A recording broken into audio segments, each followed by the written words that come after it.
vibe. Gomes, tu não tem uma piada, alguma coisa pra trazer pra nós? Vamos ver, já que tu tava aí de bracinho cruzado, só rindo de todo mundo tomando botada. Qual o problema? Não, nenhum problema. Tá, vai ficar brabo, então. Eu não posso falar que tá de braço cruzado.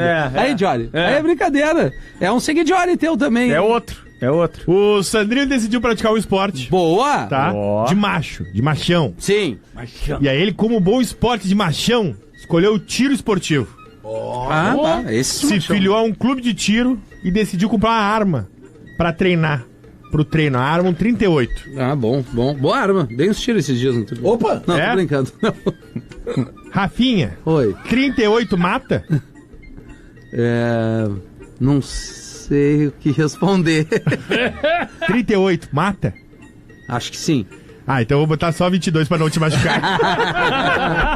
Isso, cara. É óbvio que vinha, mano.